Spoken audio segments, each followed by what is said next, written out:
maternal instinct is widely regarded as one of the most powerful bonds in nature. However, what happens when this bond breaks tragically? Today we will explore 5 disturbing cases that challenge our understanding of maternal love.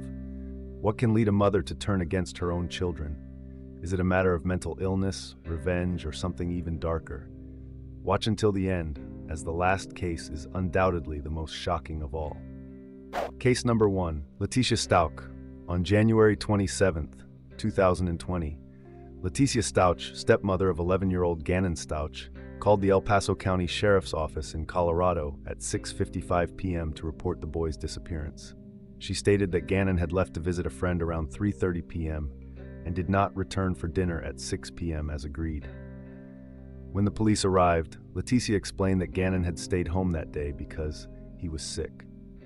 She said they had done some chores together, and then he asked to go to a friend's house to play. Leticia claimed she went to the friend's house, but Diane wasn't there, and that's when she started to worry. The police initially listed Diane as a juvenile runaway and began searches with the help of the community. Diane's father, Albert Stouch, who was working in Oklahoma at the time, immediately returned to help with the search. Investigations soon revealed inconsistencies in Leticia's story. A neighbor, Roderick Drayton, presented surveillance footage showing Leticia and Diane leaving together by car that afternoon, but Leticia returning alone. The boy appeared to be walking strangely, as if drugged. As the investigations progressed, Leticia constantly changed her version of events. She gave several different explanations, including 1. That Diane had been kidnapped by a man named Eduardo, or Quincy Brown, supposedly hired to fix a burned carpet. 2. That she and Diane were kidnapped by a pregnant woman involved in a money laundering scheme. 3. That Diane had been injured while riding a bicycle in a store, and a man took him for medical care. During the investigations, police discovered disturbing evidence in the house. In Diane's room, they found a strong smell of bleach and small drops of blood on the wall next to the bed. When lifting the mattress, they saw that large amounts of blood had soaked the carpet and reached the concrete below. The FBI was called in to assist with the case. With Albert Stouch's cooperation, they tapped his phone to listen to conversations with Leticia. These conversations revealed more inconsistencies and lies from Leticia. On February 28, 2020, Leticia was arrested in Myrtle Beach, South Carolina. She was charged with first-degree murder, child abuse resulting in death, tampering with a human corpse, and tampering with evidence. Diane's body was found on March 17, 2020, under a bridge near Pensacola, Florida, more than 1,300 miles from his home. The autopsy revealed the extent of the brutality of the crime. Diane had suffered 18 stab wounds, blunt trauma to the head, and a gunshot wound to the jaw. It was also discovered that he had been drugged with an extra-strong painkiller that would have left him too drowsy to defend himself. Leticia's trial began on April 3, 2023. The defense argued that she suffered from dissociative identity disorder and was not criminally responsible for her actions. They claimed that an alter ego named Maria had emerged to protect her in times of danger. However, the prosecution presented substantial evidence, including Leticia's multiple contradictory versions, surveillance footage, and forensic evidence found in the house. They argued that her actions showed premeditation and attempts to cover up the crime.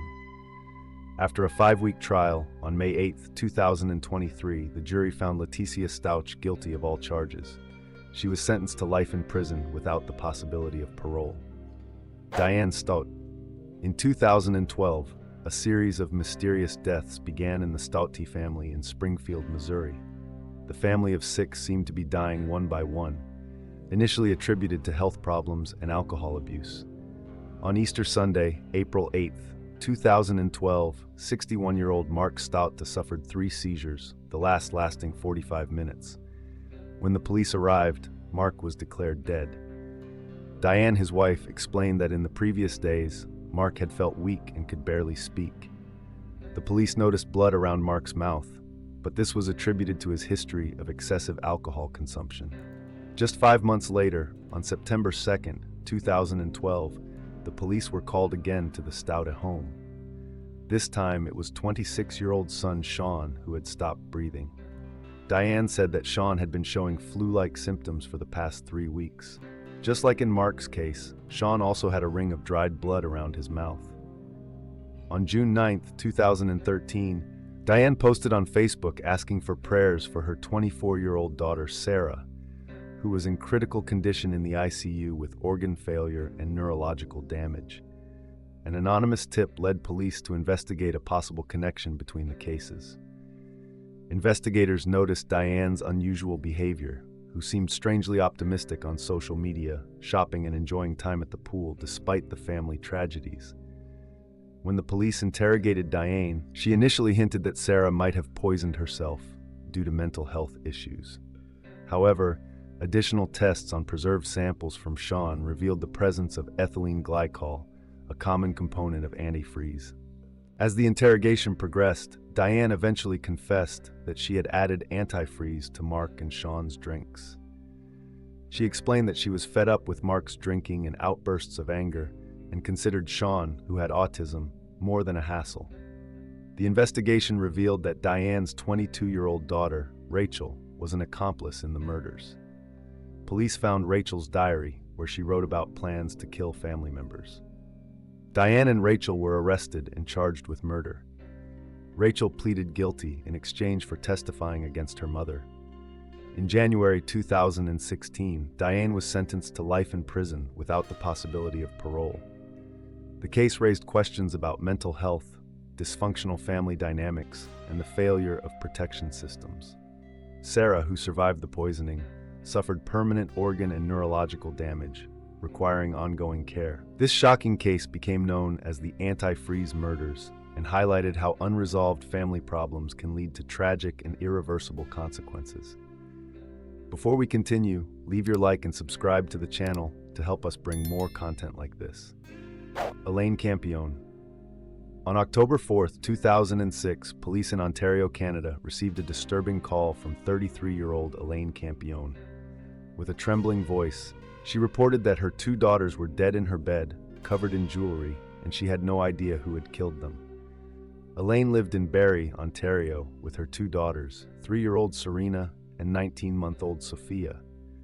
She was separated from her husband, Leonardo Campioni, Leo, and there was an ongoing custody battle. When the police arrived at the apartment, they found a disturbing scene. The 2 girls were lying in bed, holding hands, their bodies cold and their lips blue-purple. They were wearing evening dresses and were covered in jewelry. A photo album and rosary beads were placed next to them. Initially, Elaine suggested that her husband might be responsible. However, the investigation soon turned to her. The police discovered a surveillance system in the apartment and, upon reviewing the recordings, found disturbing videos made by Elaine before and after the girls' deaths. In one of the videos, Elaine addressed her husband, cursing at him and accusing him of torturing her. She said, "You can't hurt us, you can't torture us, you can't bother me anymore." During the interrogation, Elaine initially claimed not to remember calling the police or what had happened to her daughters. However, she gave strange details, such as noticing the strange color of the girls' lips and mentioning that she had taken many pills.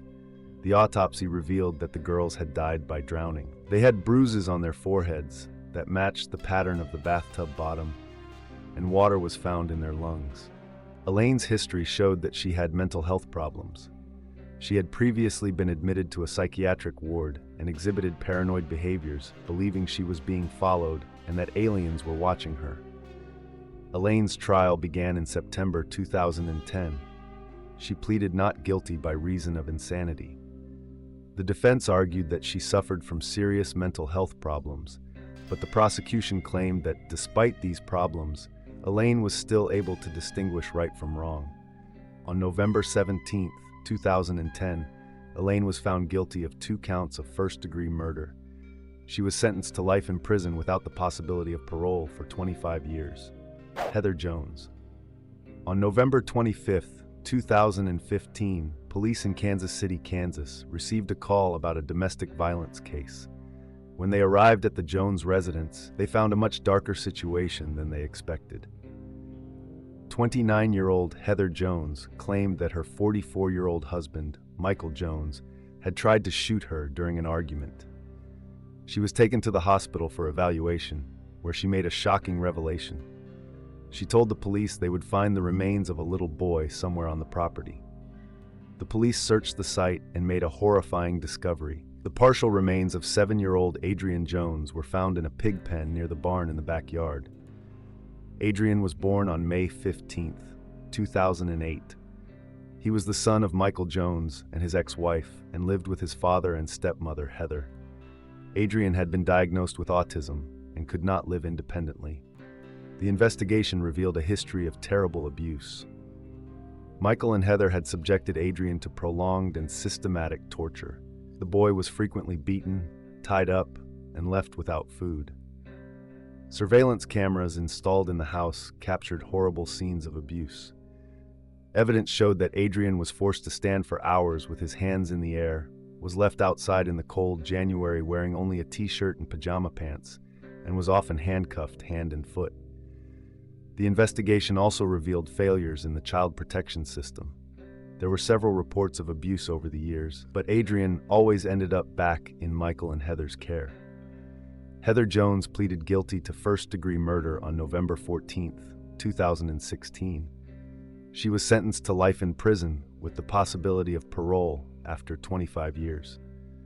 Michael Jones was sentenced to life in prison with the possibility of parole in 25 years on May 8, 2017. Adrian Jones' case shocked the community and raised serious questions about the child protection system. In 2018, Adrian's Law was passed, aimed at improving the tracking of families who move across state lines to escape child protection authorities. Gail Eastwood Richie.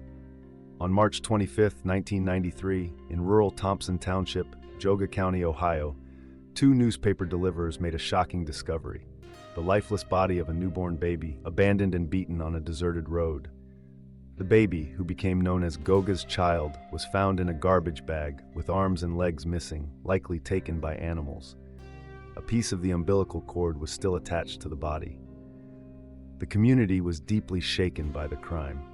Geauga County Sheriff George Red Simmons made a public appeal for information. It was determined that the child was Caucasian, less than 6 months old, and had been exposed to the elements for at least 12 hours. The autopsy revealed that the baby was between 1 and 3 days old and had been born alive. However, it was not possible to determine the exact cause of death or whether the baby was already deceased when abandoned. The community embraced the unknown baby as if it were their own child. In November 1993, about 130 people attended the funeral at a local church. The baby was buried with a headstone that read, "Joga's child lies here now in rest, too soon to die, too young to live." For 26 years, the case remained unsolved.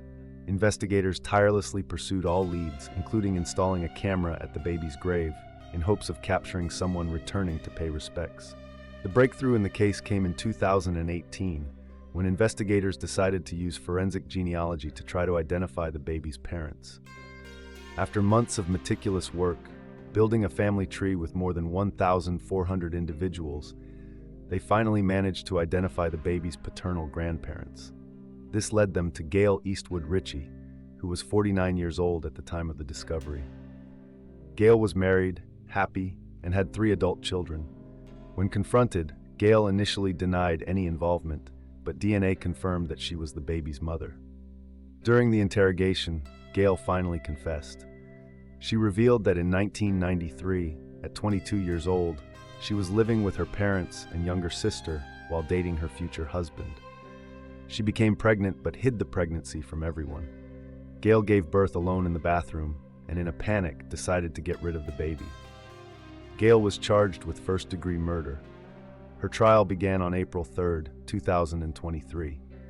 The defense argued that Gail suffered from dissociative identity disorder, but the jury found her guilty. On May 8, 2023, Gail Eastwood Richie was sentenced to life in prison without the possibility of parole. This case highlights advances in forensic technology and how old cases can be solved years later. It also raises questions about the desperation that leads someone to commit such a terrible act and the importance of support and resources for mothers in difficult situations. These cases leave us with more questions than answers. What do you think? Leave your opinion in the comments. If you want more content like this, subscribe to the channel and turn on notifications. Thank you for watching. Until next time.